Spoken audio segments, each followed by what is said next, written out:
एक अलग तरह की एक्टिंग और स्टाइल के लिए मशहूर एक ऐसे अदाकार जो एक बेहतरीन एक्टर तो हैं ही, साथ ही इन्हें बॉलीवुड में सबसे अच्छे और सफल अभिनेताओं में से एक माना जाता है। आज हम बात करने वाले हैं देव आनंद के बारे में। आइए जानते हैं उनके बारे में कुछ अनसुनी बातें।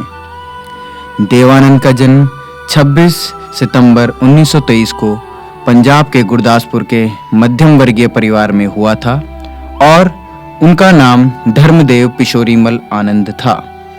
देव साहिब का बचपन परेशानियों में घिरा रहा। बचपन से ही इनका झुकाव एक्टिंग की तरफ रहा। देव साहब ने अपनी ग्रेजुएशन की शिक्षा अंग्रेजी साहित्य से लाहौर के गवर्नमेंट कॉलेज से पूरी की। इसके बाद उन्होंने अपनी पढ़ाई छोड़ दी। इसकी वजह थी कि उनके पास इतने पैसे नहीं थे कि वे आगे की पढ़ाई जारी रख सकें। इसके बाद वो सब कुछ छोड़कर मुंबई में आ गए और यहीं से उन्होंने अपने करियर की शुरुआत की। देव आनंद फिल्मी दुनिया के सदाबहार अभिनेताओं में से एक है जिनकी पूरी दुनिया दीवानी है। माना जाता है कि जब देव साहब काले कपड़े पहनते थे तो लड़कियां सुसाइड करने पे उतारू हो जाती थी, इसलिए उनकी ड्रेस पर बैन हो गया था। देव साहब और उनके छोटे भाई विजय आनंद को फिल्मों में लेने का श्रेय उनके बड़े भाई चेतन आनंद को जाता है। देव आनंद गायक बनने का सपना लेकर मुंबई पहुंचे थे और अभिनेता बन गए। देव साहब ने मिलिट्री सेंसर ऑफिस में लगभग 65 रुपए प्रति माह के वेतन पर काम करने की शुरुआत की। अशोक कुमार जी को अछूत कन्या, किस्मत जैसी फिल्मों में एक्टिंग करते देख देव साहब के मन में एक्टिंग करने की आकांक्षा हुई। देव साहब को पहला ब्रेक प्रभात फिल्म स्टूडियोज के बाबू राव पाई ने दिया। प्रभात टॉकीज में देव साहब को फिल्म हम एक हैं में कमला कोटनिस के साथ काम करने का मौका मिला। पुणे में शूटिंग के दौरान उनकी दोस्ती गुरुदत्त से हुई, जिसके बाद दोनों ने एक दूसरे से वादा किया कि अगर उन दोनों में से कोई एक बॉलीवुड में सक्सेसफुल हुआ तो वह दूसरे को सक्सेसफुल होने में हेल्प करेंगे। और देव साहब ने गुरुदत्त से कहा कि अगर देव साहब कोई फिल्म प्रोड्यूस करेंगे तो गुरुदत्त उस फिल्म को डायरेक्ट करेंगे, और जब दत्त किसी फिल्म को डायरेक्ट करेंगे तो देव उनकी फिल्म में एक्टिंग करेंगे। कुछ वक्त बाद अशोक कुमार द्वारा उन्हें एक और फिल्म में एक बड़ा ब्रेक मिला। उन्हें बॉम्बे टॉकीज की फिल्म जिद्दी में मुख्य भूमिका प्राप्त हुई और उनकी फिल्म में काफी सराहना हुई। इस फिल्म में उनके साथ थी कामिनी कौशल। ये फिल्म 1948 में रिलीज हुई थी और बेहद सफल हुई। 1949 में देव आनंद ने अपनी एक फिल्म कंपनी बनाई जिनका नाम उन्होंने नवकेतन रखा। इस तरह देव साहब अब फिल्म निर्माता बन चुके थे। देव साहब ने अपनी फिल्म बनाने का निश्चय किया जिसका नाम था बाजी। यह फिल्म 1949 में रिलीज हुई और काफी हिट रही। यहीं से देव साहब का करियर बनना शुरू हुआ। देव साहब के भाई विजय आनंद और चेतन आनंद भी भारतीय सिनेमा में सफल निर्देशक रहे। देव साहब की पहली फिल्म हम एक हैं थी। फिल्मी दुनिया में कदम रखने के बाद उनका नाम सिमट कर रह गया था देव आनंद। देव आनंद 1950 दशक के बड़े स्टार रहे।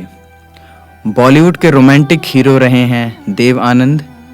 पर्सनल लाइफ में भी वे रोमांटिक रहे। उनकी इस बात का जिक्र उनकी खुद की जीवनी रोमांस इन माय लाइफ में किया गया है। शायद यही वजह है कि जिंदगी को प्यार की इबादत मानने वाले देव साहब को रोमांस का बादशाह कहा जाता है। देव आनंद को फिल्मी दुनिया का सबसे नायाब और महंगा चेहरा पसंद आया। देव आनंद को अपनी जिंदगी में मोहब्बत का एहसास बीते जमाने की सुंदर अभिनेत्री सुरैया ने करवाया था। फिल्म किनारे किनारे की शूटिंग के दौरान दोनों को प्यार का एहसास हुआ, लेकिन हर बार की तरह इस प्यार की राह आसान नहीं थी। सुरैया मुस्लिम थी, इसलिए उनकी शादी देव आनंद से नहीं हो पाई। दिल के दर्द के साथ देव आनंद आगे बढ़ गए, लेकिन देव आनंद की जिंदगी से सूनापन दूर किया अभिनेत्री कल्पना कार्तिक ने। देव आनंद ने अभिनेत्री कल्पना के साथ आंधियाँ, टैक्सी ड्राइवर, हाउस नंबर 44 जैसी कई कामयाब फिल्में की। कल्पना देव आनंद के बड़े भाई चेतन की पहली पत्नी थी। अभिनेत्री कल्पना से शादी करने के बाद देव आनंद की जिंदगी को उनके 2 बच्चों ने खुशियों से भर दिया। देव साहब को तीसरी बार मोहब्बत तब हुई जब उनके बेटे की उम्र 12 साल की थी।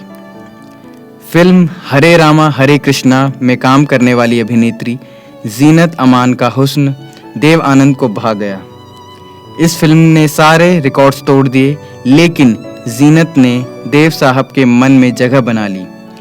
लेकिन इस बार भी उनका प्यार पूरा नहीं हो पाया, क्योंकि जिस दिन देव साहब ने प्यार का इजहार जीनत से किया तो जीनत ने मना कर दिया, क्योंकि जीनत की ज़िंदगी में किसी और ने जगह बना ली थी।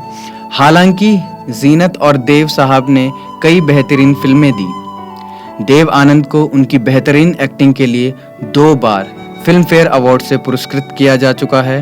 देव आनंद को सबसे पहला फिल्म फेयर पुरस्कार साल 1959 में प्रदर्शित फिल्म काला पानी के लिए दिया गया।